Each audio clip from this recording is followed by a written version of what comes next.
आपण 36 साईजची कटोरीची ड्राफ्टिंग करणार आहे पुढच्या साईजची. तर इथं आपलं मेजरमेंट आहे 36ला 14.5ची उंची. तर 14.5ची उंचीमध्ये आपल्याला 2 इंच प्लस करायचे. तर 14.5 प्लस आपल्याला 2 इंच एक्स्ट्रा घ्यायचं,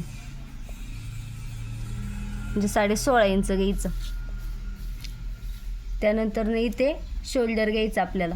तर शोल्डर येतो 5.5 इंच. तर शोल्डर 5.5 इंच घेतलेला आहे 36 साईजसाठी. 6 इंचाचा मुंडा घ्यायचा आहे आपल्याला. त्यानंतर जिथे मुंडा घेतला तिथेच आपल्याला छातीचा चौथा भाग घ्यायचा आहे. तर छातीचा चौथा भाग घ्यायचा 36चा 9 इंच, 2 इंच शिलाई मार्जिन. त्यानंतर जिथं उंची येते आपली तिथं कमरेचा चौथा भाग घ्यायचा. कंबर आहे आपली 30, तर 30चा चौथा भाग 7.5. त्यानंतर 2 इंच शिलाई मार्जिन. त्यानंतर शिलाई मार्जिन आणि आपली फिटिंगचं माप जोडून घ्यायचं. त्यानंतर मुंड्यातून आपल्याला 1 इंचाचा आकार द्यायचा. आकार द्यायचा आहे मुंड्याला पुढच्या असा. त्यानंतर गळा रुंदी टाकायची आपल्याला 36 साईजची 2.5 इंच. आपला गळा आहे 7 इंचाचा. तर आपण त्याच्यात अर्धा इंच प्लस करून घेणार आहे. इथं शिलाई मार्जिन शोल्डरमध्ये जाते त्यासाठी.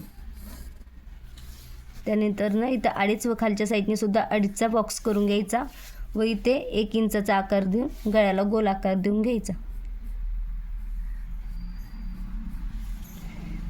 त्यानंतर इथे आपल्याला क्रॉसपट्टीसाठी इकडून 3.25 इंच काढायचं आहे.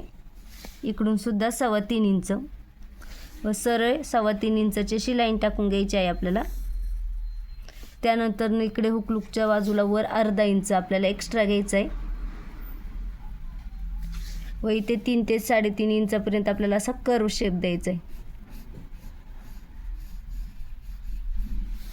त्यानंतर आपलं कटोरीचं माप घ्यायचं आहे. तर आपल्याला इथं कटोरीचं माप घ्यायचं आहे 5.5 इंचावर. चार्टनुसार घ्यायचं आहे. चार्ट मी ग्रुपला शेअर केलेला आहे. त्यानंतर गळ्याकडून इकडे वरच्या साईडला 1 इंच घ्यायचं. मुंड्यातून इथून 2.5 इंच घ्यायचं व हे 3ही पॉईंट आपल्याला जोडून घ्यायचे. हा वाला असं इथून असा येणार हा 2.5 इंचावर. त्यानंतर इथून असा खाली जोडून घ्यायचं. ही 3ही पॉईंट जोडली की आपल्याला आपली कटोरी भेटते. नंतर ही कटोरी आपल्याला एक्स्ट्रा वाढवायची आहे. कटिंग करताना काय करणार आहे आपण, इथून अशी कटिंग करणार. हे बघा, हा भाग आपला कट होणार. इथून अशी कटिंग होऊन इथून अशी कट होणार.